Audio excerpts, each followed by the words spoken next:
নমস্কার বন্ধুরা, আনন্দ পথের আজকের পর্বে 885 পর্বে আপনাদের সকলকে স্বাগত জানাচ্ছি।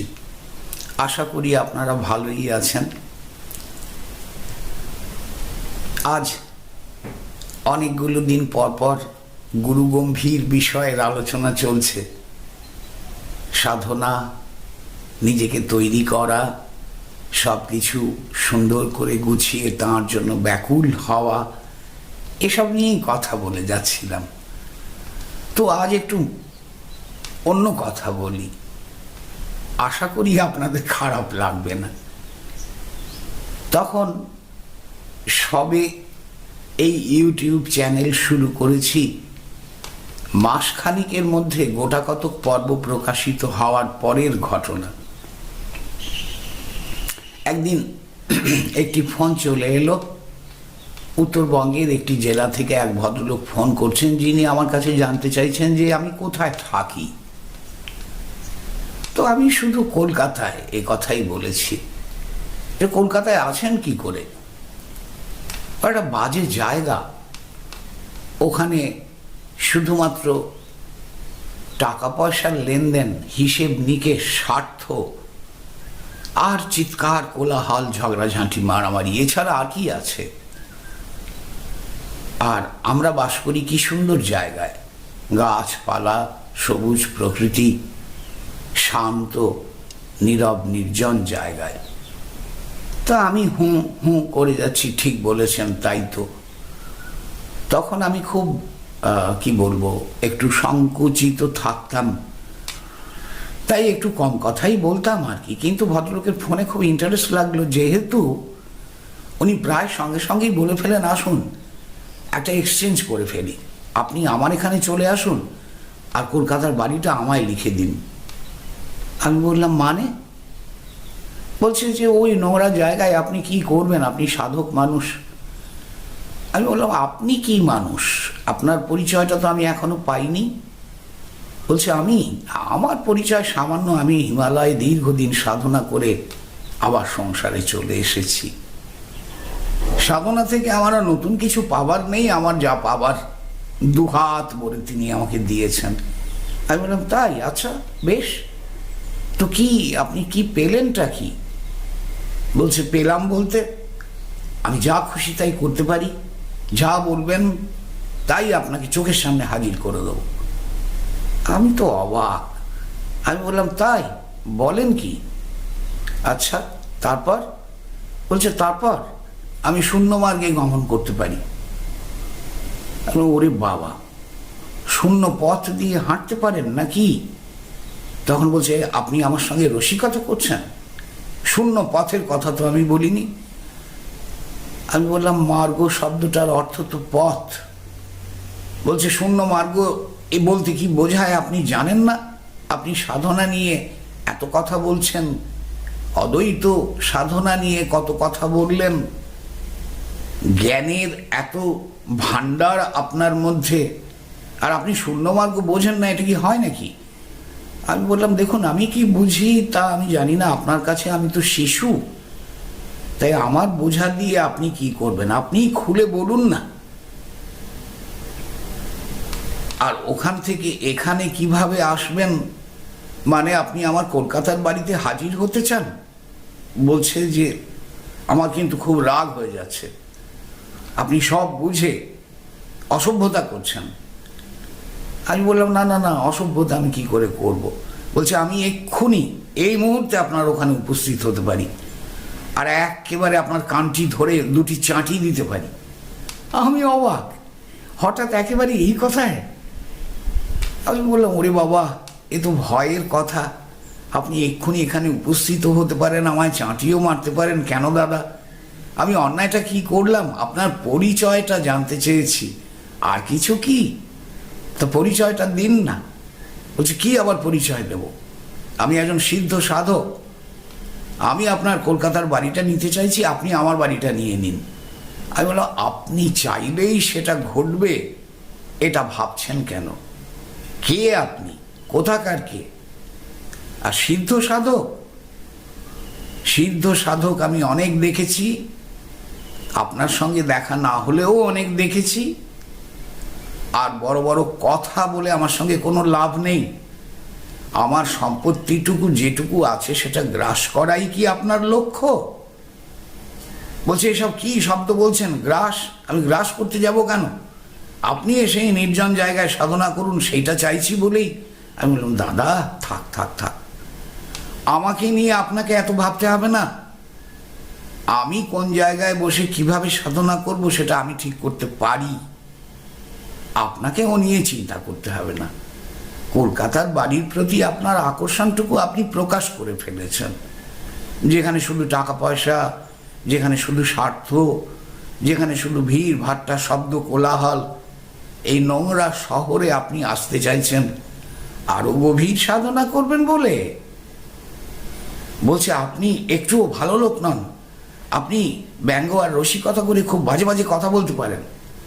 হ্যাঁ পারি, সে দক্ষতা আমার আছে, কিন্তু আমি তাদের সঙ্গেই বাজে কথা বলি যারা বাজে কথা বলবার দিকে ঠেলে দেয়। যারা সঠিক মানুষ, সঠিক কথা বলে এবং ধর্ম সাধনার জন্য কোনো জিজ্ঞাসা নিয়ে আমাকে ফোন করে, তাদের সঙ্গে এরকমভাবে কথা বলি না। আপনি ধর্মের কথা বলেননি, আপনি আমার সম্পত্তি আপনার সঙ্গে পরিবর্তন করবার কথা বলছেন না, বরং নির্দেশ দিচ্ছেন। কে মশাই আপনি? এত বড় কথা বলবার অধিকার আপনি কোথায় পেলেন? খুব রেগে গেলেন তিনি। তিনি বললেন, আমি এখন আর আমার মেজাজটা হারাতে চাইছি না, আমি পরে আপনার সঙ্গে কথা বলবো, কিন্তু মনে রাখবেন আপনার কিন্তু সর্বনাশ করে দিতে পারি আমি। আমি বললাম, আপনি সবই পারেন, তবে কাগুজে বাঘ বলে একটা কথা আছে জানেন তো, আর ফাঁকা কলসির আওয়াজ বেশি, এগুলো একটুখানি মনে রাখবেন। আপনি যা পারেন করবেন, দয়া করে ফোনটি রাখুন বলে আমি নিজেই লাইনটা কেটে দিয়েছিলাম। তো বন্ধু, আমার খুব মজাই লেগেছিল। ধর্ম সম্বন্ধে কোনো বক্তব্য নেই, অন্য কোনো জিজ্ঞাসাও তার নেই। ফটাস করে কলকাতার কোথায় থাকি সেটা হয়তো জানতে চাইতেন, এরপর কথাটা আর ততদূর বলতে পারেননি। তার সঙ্গে বাসস্থান পরিবর্তন আমি করব কিনা, এটাই হচ্ছে সবচেয়ে বড় কথা। করব কিনাও অবশ্য তিনি বলেননি, তিনি সোজাসুজি চাইছিলেন তার নির্দেশটা আমি মেনে নিই। যাই হোক, আর তিনি কোনোদিন ফোন করেননি, আমার তো কোনো আগ্রহ ছিলই না, আমিও এই নিয়ে আর কথা বলিনি। এটা প্রথম দিককার একেবারে 2021 না 20, মনেও করতে পারছি না সঠিক, সেই সময়কার 2020 শেষের দিকে ডিসেম্বর মাস নাগাদ একটি ফোন বোধ হয়। কিছু কিছু ফোন কল এইরকমভাবে মনের মধ্যে গেঁথে গেছে, সেগুলোর কথাই আজ আবার আপনাদের বলছি। কলকাতার কাছাকাছি কোনো এক জায়গা থেকে, আমি নাম বা জায়গার নামগুলো আমার মনে আছে কিন্তু তবু বলতে চাইছি না, বলাটা শোভন হবে না বলে, তাঁদের পরিচয়টা তো তুলে ধরার দরকার নেই। একজন ভদ্রমহিলা ফোন করলেন, খুব বেশি বয়স নয়, 40-এর মধ্যে বয়স, 40-এর দিকে যাচ্ছেন। খুব প্রণাম টনাম জানালেন, আমার সব ভিডিও দেখেন টাকেন, এইসব বলা টলার পরে তিনি বললেন যে তিনি বড় কষ্টে আছেন, বড় দুঃখ তাঁর। কেন, কিসের কষ্ট, কিসের দুঃখ? তিনি বললেন, আমি দেখতে সুন্দরী, খারাপ না, মুখশ্রী সুন্দর, আমার একটু বয়স হয়েছে ঠিকই, বাবা নেই, মাও নেই, কেউ নেই, আর ভাই অন্য জায়গায় চলে গেছে চাকরি উপলক্ষে, 2 দিদি আছে, কিন্তু তার বিয়ে হয়নি, কিছুতেই বিয়ে হয়নি। বয়স তো বললামই 40-এর দিকে চলেছেন, এইটি তার দুঃখ। তিনি আমার কাছে জানতে চাইছেন, আচ্ছা আপনি একটা উপায় বলে দিন না, মন্ত্রতন্ত্র কি, কোনো কাজকর্ম, ধর্মীয় কাজ কি করলে আমার বিয়ে হয়ে যাবে? আমি বললাম যে না, এরকম খুব একটা কিছু আমার জানা নেই, আমি কিছু বলতে পারবো না, মাফ করবেন। দেখুন, এসব ক্ষেত্রে মানুষ আহত হয়, কারণ আমি তাকে গুরুত্ব দিলাম না। কিন্তু যাকে আমি চিনি না, জানি না, কোনোদিন দেখিনি, যার ইতিহাস কিচ্ছু জানি না, বংশ পরিচয় জানি না, তাকে আমি একটা সাংসারিক বন্ধনে আবদ্ধ হওয়ার জন্য উপায়ের কথা বলে দেবো? এটা কি হয় নাকি? আগে তো আমায় জানতে হবে তিনি কে, কেমন, কি, কোথাকার কি, তবে না হয় কথা বলতে পারি। তো তিনি খুশি হলেন না। তিনি বললেন, ও, আপনি আমায় কিছু বলতে পারবেন না?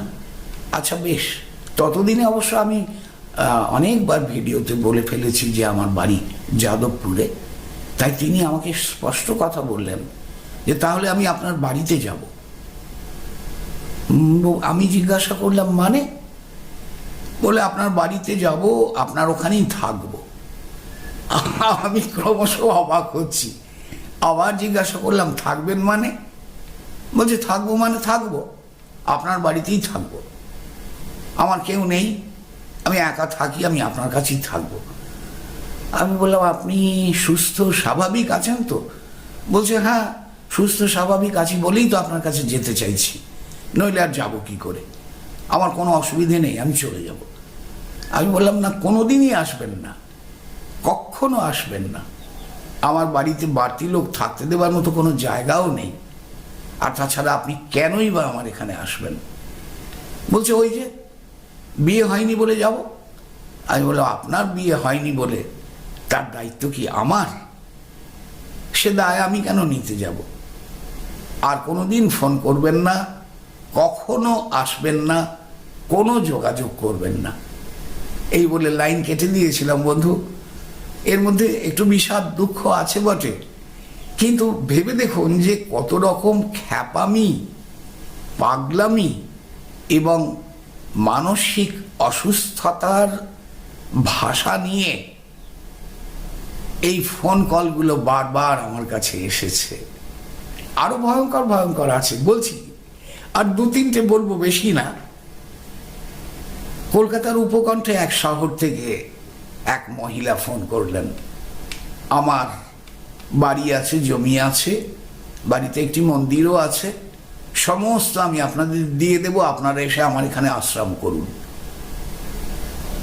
খুব অবাক লাগলো, কারণ আজকের বাজারে সম্পত্তি দান বড় সামান্য কথা নয়।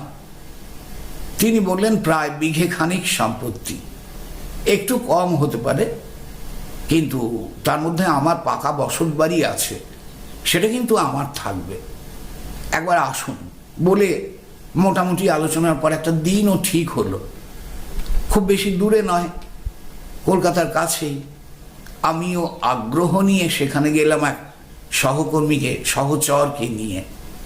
খুব আপ্যায়ন করলেন, প্রচুর খাওয়ালেন, খেলাম, ঘুরে সব দেখালেন, সত্যি ভালো লাগার মতো। তো সবকিছু কথাবার্তাও মোটামুটি এগোচ্ছিল। ঘুরে ঘুরে দেখতে দেখতে জমি জায়গা সুন্দর, আমরাও ঠিক করছিলাম কোনখানটায় ব্রহ্মচারীদের জন্য সাধন কুটিরগুলো করা যায়। তো তারপরে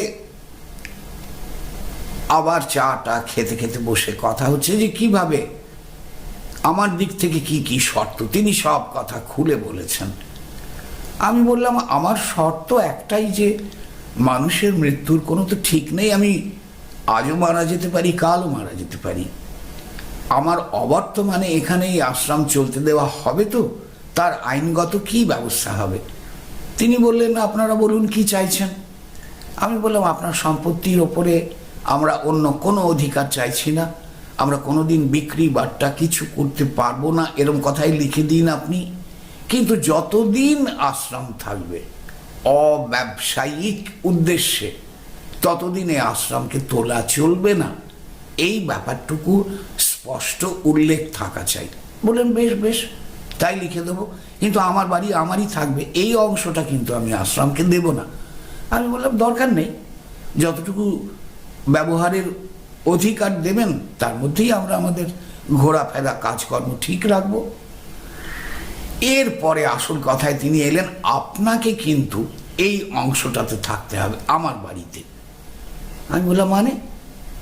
আমি তো ওপাশে আমরা ঘর করে নেব, সেখানে থাকব, আমার ব্রহ্মচারীরা থাকবে, আমি থাকব, তো আপনার এখানে কেন থাকবো? বলছেন না, আমার এখানে দেখুন আপনি 3টে ঘর আছে, 3টে ঘরের মধ্যে এই দালানটুকু তো ধরে নিন ড্রয়িং রুম, আর একটা ঘর আমার ছেলে মেয়েরা বাইরে থেকে কেউ এলে পরে এখানে থাকবে, আর একটা ঘরে আমরা স্বামী স্ত্রী থাকি, আর আপনি এই ঘরটায় থাকবেন।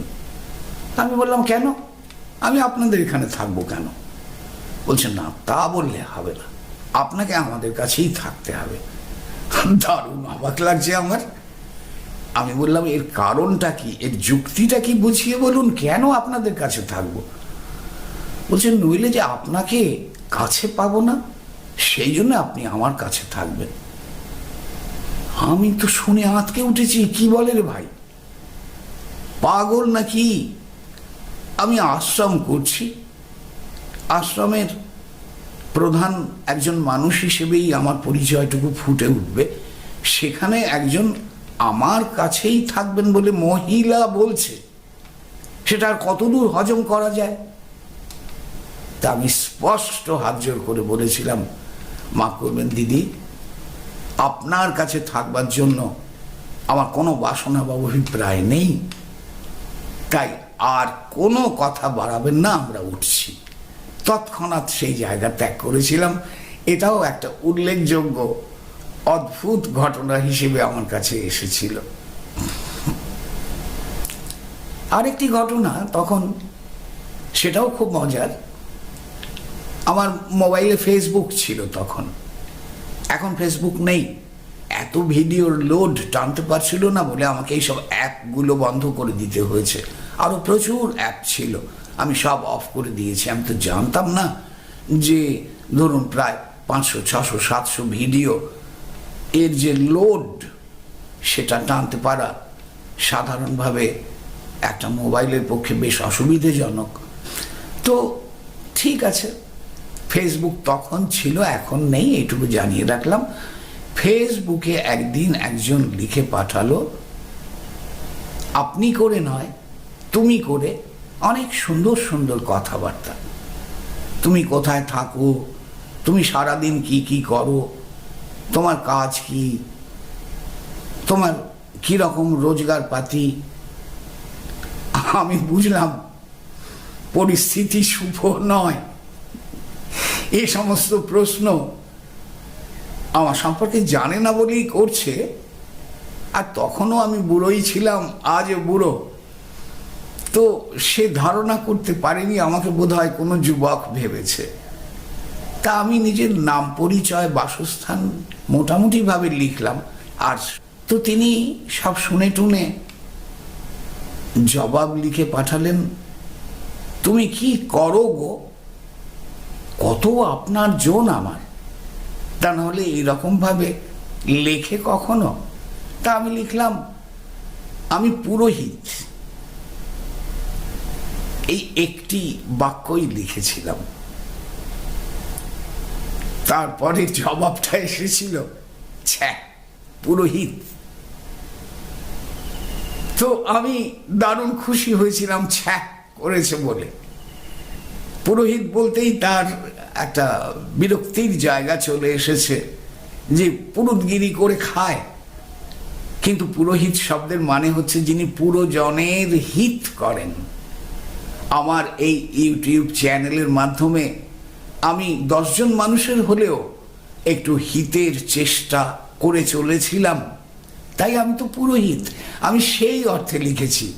আমি পূজারী ব্রাহ্মণ নই, 50 বাড়িতে গিয়ে ঘন্টা নেড়ে কিছু চাল কলা আলুটা মূলোটার জন্য চেষ্টা করি। কিন্তু আমি মিথ্যা বলিনি, কিন্তু তিনি সাধারণ অর্থে তাই বুঝেছিলেন এবং তারপর আর কোনোদিন যোগাযোগ করেননি। তাই এটাও আমার কাছে একটা দারুণ মজার ঘটনা ছিল। বন্ধু, এগুলো কোনোটাই তো লিখে রাখিনি, শুধু যেগুলো যেগুলো হঠাৎ হঠাৎ বলতে বলতে মনে পড়ছে সেইগুলোই আপনাদের বললাম। আর সময় বাড়াচ্ছি না। ভালো থাকুন সবাই।